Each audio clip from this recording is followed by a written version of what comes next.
Hello teachers and students. I am your education training specialist for today. A warm welcome to everyone joining this session on JSTOR. Our goal for today is simple. By the time we finish, I want you to feel like a JSTOR expert. We aren't just going to look at how to find materials, we are going to look at how to utilize the latest tools, including AI, to make your research faster and more efficient. Here is our roadmap for the session. First, getting to know JSTOR will uncover the treasures hidden in the platform, both scholarly and primary sources. Account and access, I'll show you how to connect successfully from home and explain why a personal account is a must-have. Search strategies, will cover text search, image search, and the brand new semantic search. Live demo, I'll jump into the browser to show you exactly how to filter results in real time. Item page and AI tools, this is the part everyone gets excited about, using AI to assist your reading. JSTOR Workspace, finally, I'll teach you how to organize your digital literature effectively. Think of it as your personal cloud bookshelf. So, what exactly is JSTOR? You likely know it as a database, but we prefer to describe it as an ecosystem of content. JSTOR is part of Ithaka, a non-profit organization, and our core mission is to improve access to knowledge for people around the world. We started back in 1995 with the goal of digitizing back issues of print journals to save library shelf space. But today, our content goes far, far beyond just journals. On JSTOR, we primarily have two main categories. The first is scholarly sources. These are the secondary sources you'll use most often for writing papers. Journals. This is our core. A unique feature is that we archive from Volume 1, Issue 1. However, keep in mind the moving wall. This is a time gap, typically 3 to 5 years, between the most recent published issue and the back issues available on JSTOR. Books. We host over 100,000 academic monographs. The best part? They are usually available to download chapter by chapter. Research reports. These come from top think tanks, like the Brookings Institution. These are great for current hot topics where peer-reviewed journals might not have caught up yet. The second category is primary sources. For those in humanities and history, these are incredibly valuable. We're talking about letters, diaries, manuscripts, old photographs, and even plant specimens. I also want to highlight that if your institution subscribes to ArtStore, those millions of high-resolution art images from museums and archives are now integrated and searchable directly right here on JSTOR. With such rich content, let's talk about how to get in the door. Usually, there are two scenarios. On campus. If you are on the school Wi-Fi or wired network, just open JSTOR. You should see access provided by your school name at the top. That means you are automatically connected. Off campus. If you are at home, you'll typically need to log in through your library's electronic resources portal first. However, beyond institutional access, I strongly suggest everyone registers a JSTOR personal account. Why? 3 big reasons. Remote access. Once you link your account while on campus, you get 365 days of remote access without needing to go through the library proxy every time. Using AI tools. This is key. The AI features require a login to function. Workspace. You need an account to save articles and create folders to organize your research. Registration is very simple, and we have a few ways to do it. Let's walk through the steps. Step 1. While ensuring you are within the school's network domain. Step 2. Click Register in the upper right corner of the homepage. You will be taken to the account creation screen. Step 3. Here you have a convenient choice. You can manually fill in your email and create a specific password for JSTOR. Alternatively, for a faster experience, you can simply click Continue with Google or Continue with Microsoft. This allows you to authenticate directly using your existing credentials, which means one less password to remember. Step 4. If you chose the manual email method, the system will send you a verification email. Just click the link inside to complete your registration. If you used Google or Microsoft, you are usually verified instantly. Next, let's look at the main event, finding materials. The large search box on the homepage is your command center. It looks simple, but before you start typing, I want you to pay attention to the search scope options right above the bar. All content. This is your default setting. It casts the widest net, searching the full text of journals, books, and research reports. It's the best starting point when you are looking for arguments, data, and scholarly analysis. Images. This is a specialized scope, and it's incredibly powerful. You might wonder, why switch? If you are studying disciplines like art history, architecture, or the sciences, you often need visual evidence, like a specific painting, a building blueprint, or a botanical specimen, rather than just reading an article about them. Switching to images changes the search engine to ignore the noise of text articles and specifically targets high-resolution visual materials from JSTOR and other archives.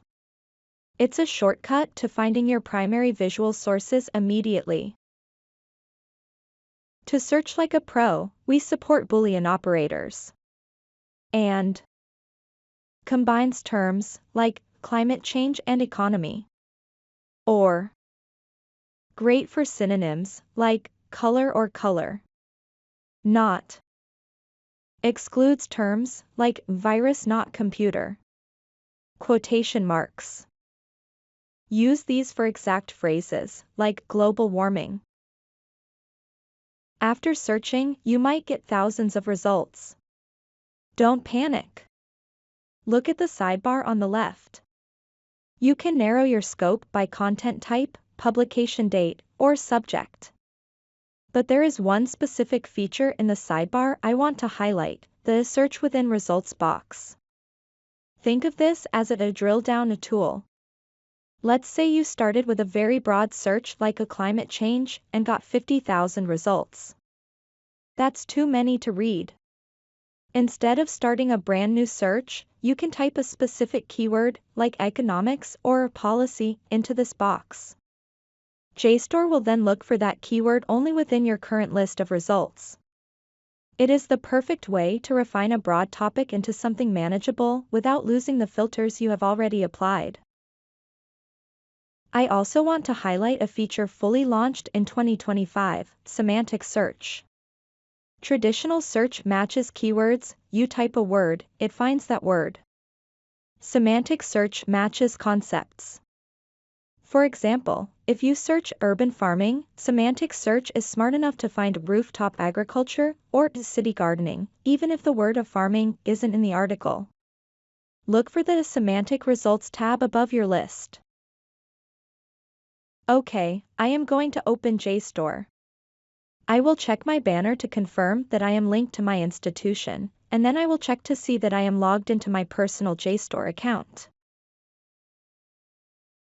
Let's use the search bar, which is the same search bar on any page on JSTOR, as this is how we search for content. As I mentioned before, the advanced search might feel familiar to many librarians, but there is significant potential in the basic search. That is what I will focus on today. I am going to search for Mount Rainier in the search bar. I want to point out a couple of things here before I move on. One feature is that we are now showing search history. This shows you the last 3 things that you looked up while using this browser. It is currently tied to your browser, not your account. Below the search history, you will see the option to refine your search by category. However, I will not search by category. I am also not going to use my history. I will proceed to click Search. I enter the search results page, and I have nearly 7,000 results. What you see in the search results depends on the content that your institution has access to.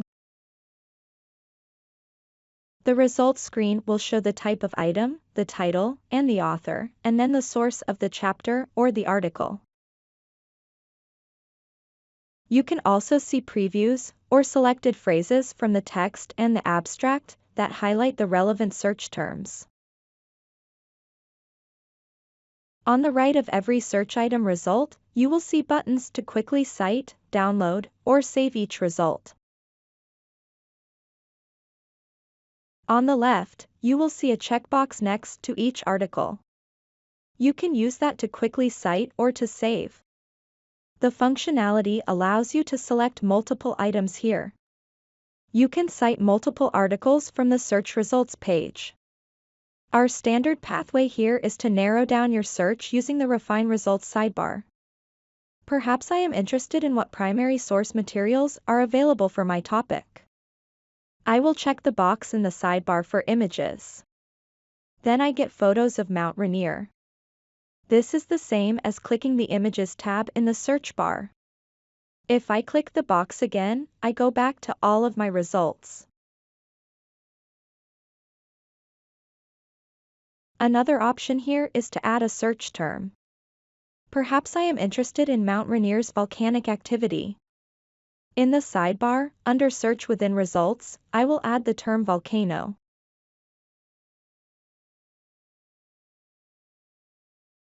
If I look at my search bar, I see that a Boolean operator has been added.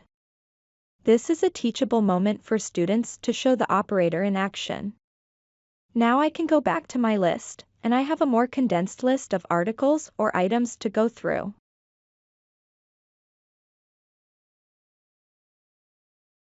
I can read the text previews to get an idea of what is in each item.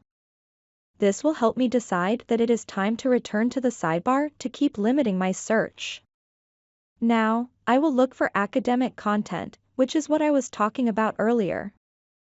For that academic content or scholarly sources, I have the options for journals or book chapters. I will go ahead and click Book Chapters. You can see that there are other options in the sidebar for publication date, subject, and collection. Now, let's look at Semantic Results. Semantic Results is another search tool.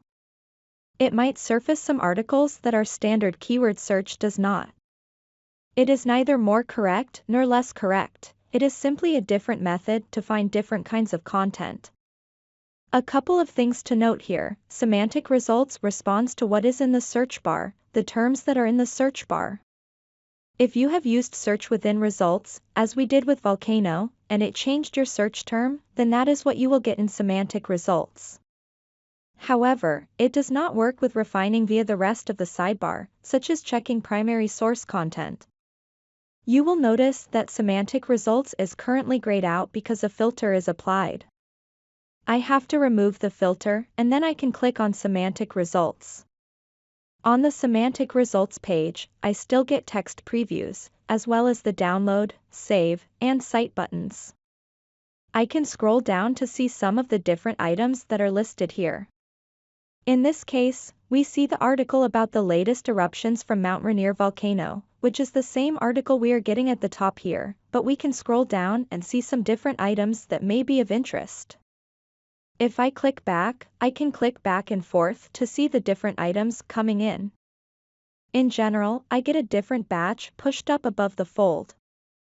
Semantic Results is a useful tool for finding content. That concludes our demo on searching for content on JSTOR. I will come back to this page in a minute. But I also want to briefly highlight our Browse feature, which is another way to find relevant content.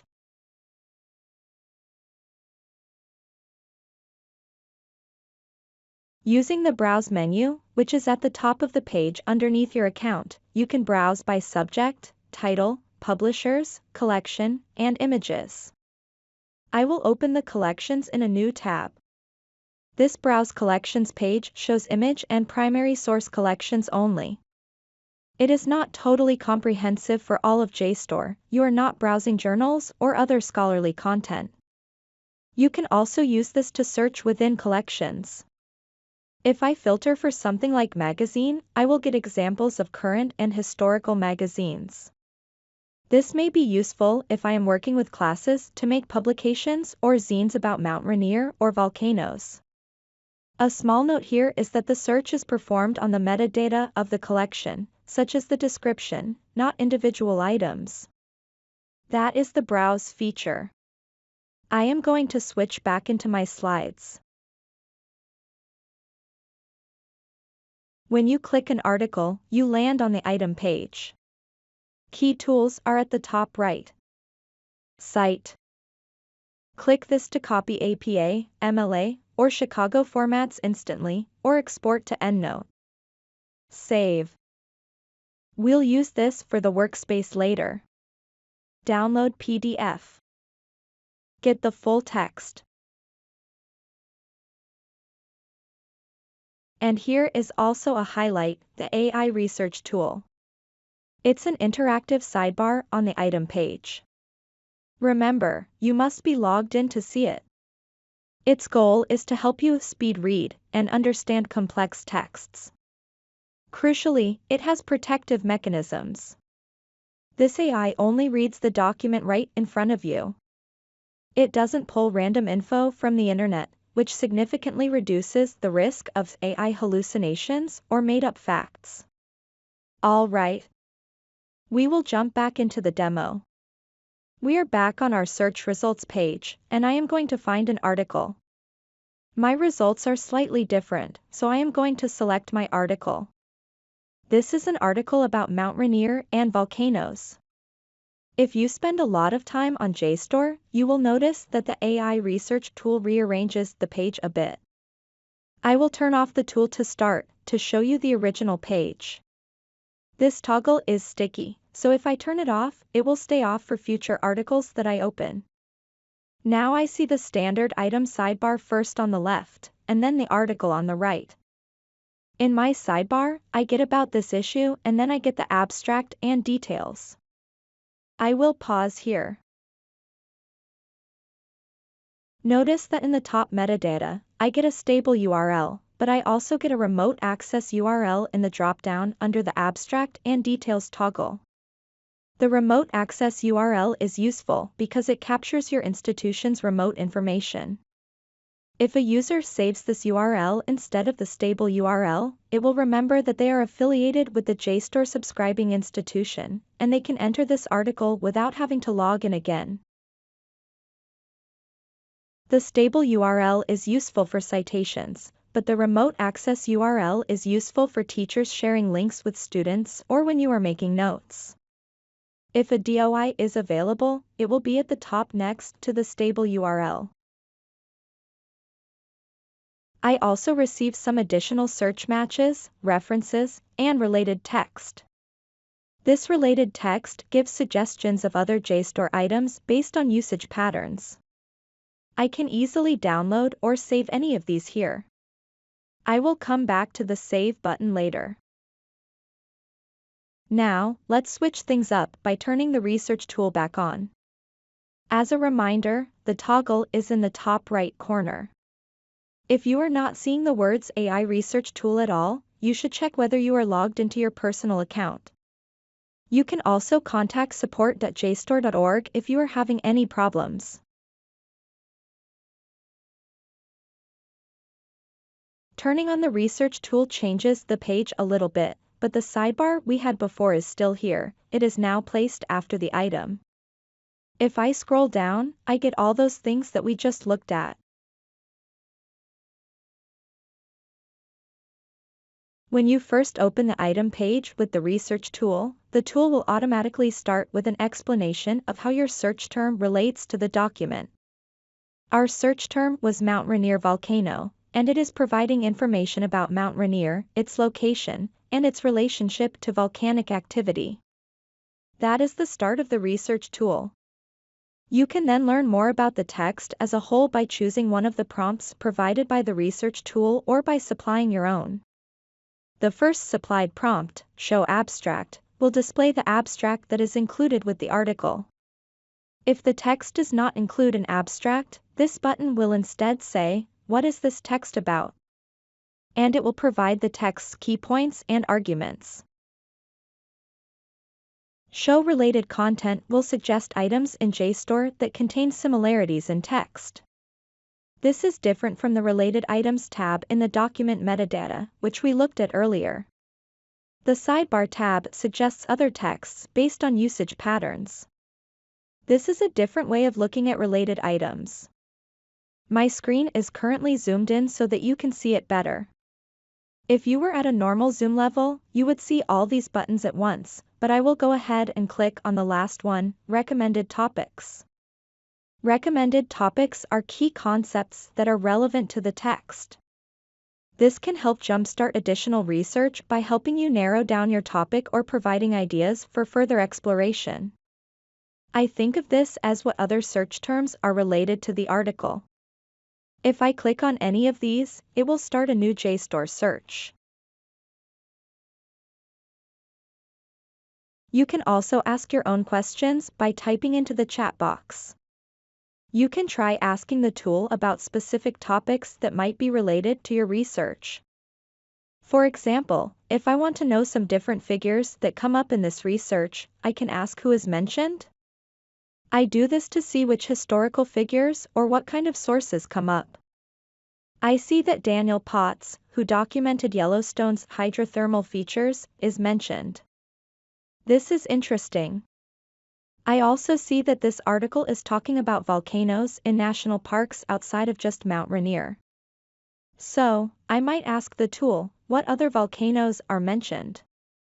This might help me consider how I could support my research or argument. I see that there are important volcanoes in Hawaii that are also part of U.S. parks. I can then scroll down to get more information. I can also ask for something like themes, and I will get information about the article's major themes. You may find that when asking a complex question like this that requires a lot of synthesis, the tool figuring out what the themes are, the response can take a little bit longer. I received some good themes here, covering that the article is discussing the historical significance of volcanoes in national parks and scientific research, and so on.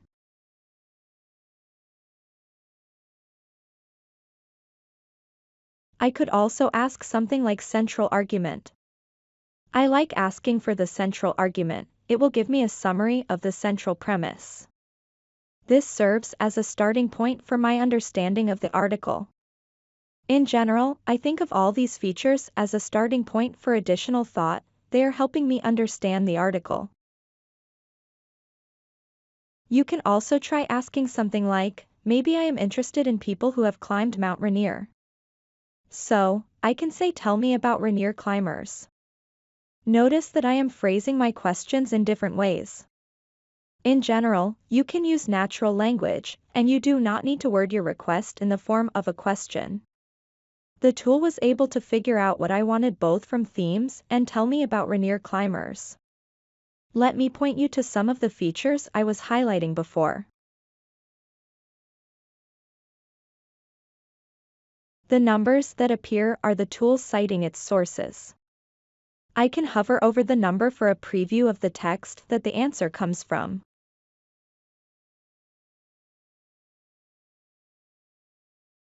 I can also click on it, and it will jump me to that section, and that is where I can find the particular section that is talking about climbers in the Mount Rainier National Park. I also want to point you to some of the guardrails that are built into the research tool.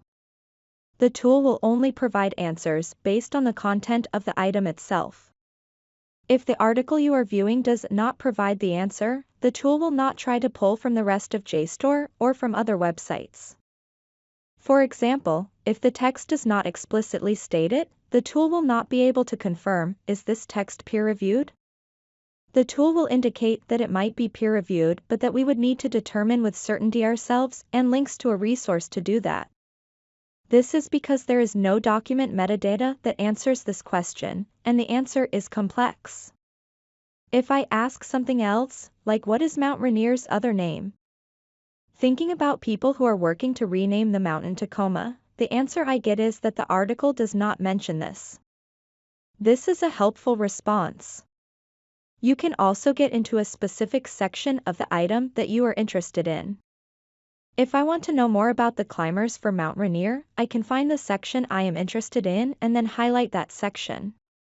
Once it has been highlighted, I can click what is this selection about.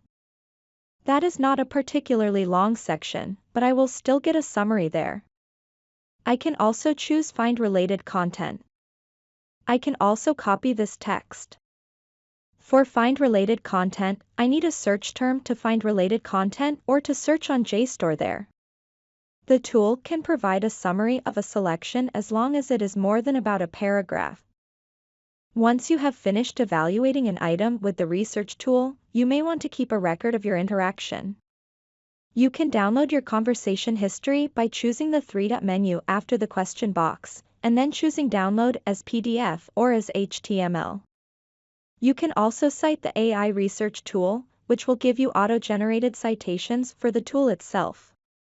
You can also cite a specific response from the tool by clicking the icon here. We do want to remind you that citation methods for AI tools are still evolving, so follow your disciplinary or institution-specific guidelines in addition to the tools we have built in here. For your best results, you will want to cite or download your conversation with the tool before leaving the item page, since the tool only displays your current conversation for that item for up to 3 hours. Finally, please send us feedback. You can do that via the button after the tool, or you can give a thumbs up or a thumbs down to individual responses. We look at this feedback and use it to make decisions and to continue to refine the tool. That is what I wanted to show you today on the research tool. Let's shift gears and look briefly at our other major JSTOR tool, which is the Workspace. The Workspace has been around for a few years. It is a place to store, add notes, organize, present, download, or share the content you have curated with others.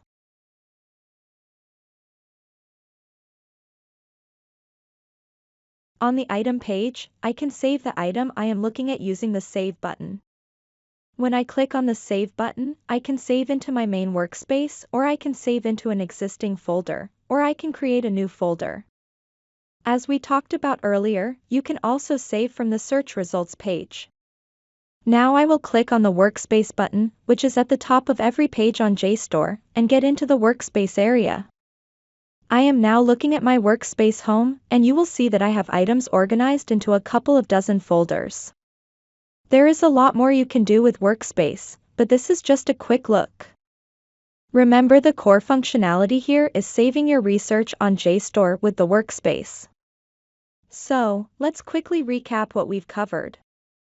JSTOR is home to journals, books, primary sources, and images. Register a personal account for remote access and AI features. Use filters and semantic search to refine your results. Use the AI tool to find key arguments, but always check the source. Use Workspace to manage your references effectively. JSTOR is a constantly evolving platform, and I hope today's introduction helps make everyone's academic research path smoother. Thank you very much for your time.